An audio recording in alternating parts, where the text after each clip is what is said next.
You hear the crash, you walk into the room, your kid freezes. In the 3 seconds following a mistake, your reaction defines the environment. Is this a place where problems are solved, or a place where they have to be hidden?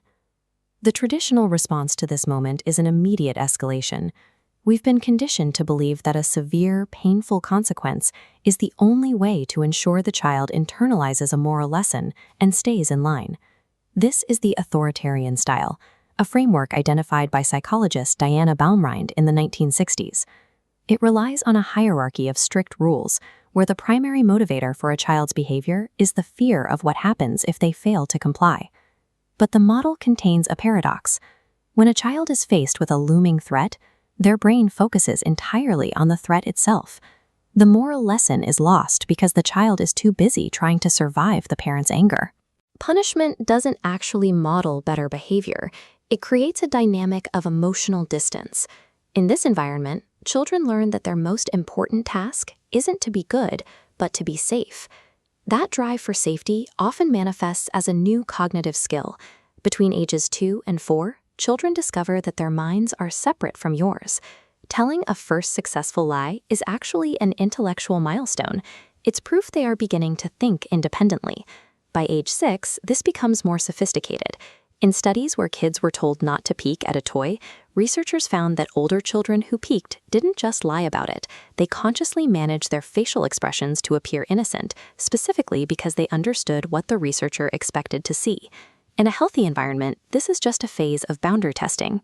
But when strict punishment is the default response to a mistake, a child's natural imagination and independence are forced into a defensive posture. Chronic deception isn't a personality trait a child is born with.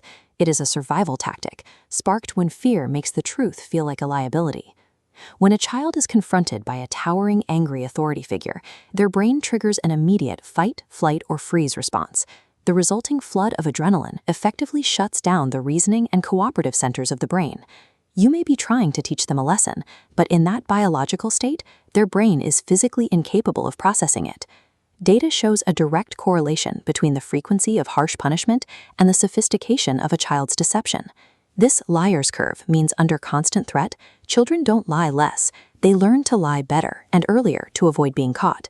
This evasion continues to scale as they grow.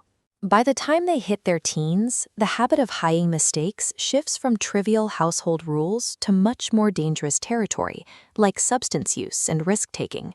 Attempting to enforce honesty through the threat of punishment conditions the child's brain to prioritize evasion. You aren't teaching them to be truthful, you're coaching them to become more efficient at dodging the consequences.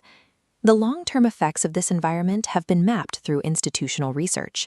A joint study of over 7,000 children by the University of Cambridge and University College Dublin looked at the specific impact of hostile parenting. They found that children exposed to frequent, harsh discipline at age 3 were 1.5 times more likely to develop high-risk mental health symptoms by age 9.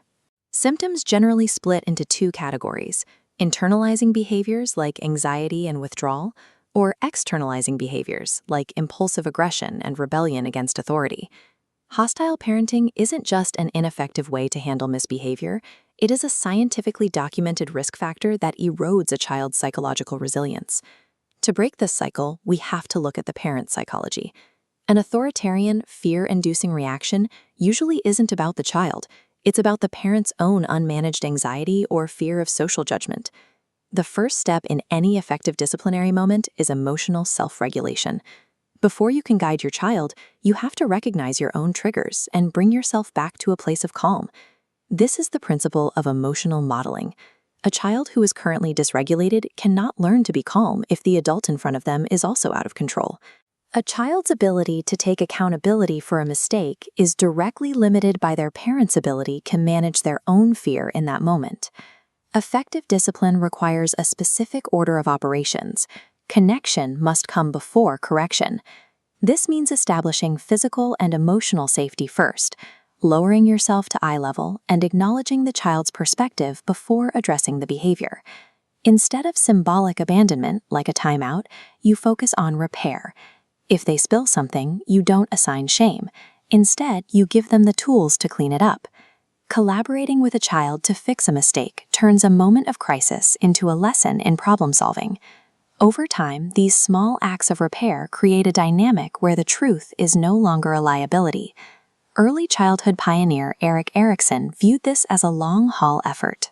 He believed that raising good children requires the parent to stand beside them, guiding them through shared experience and open dialogue, rather than distant judgment.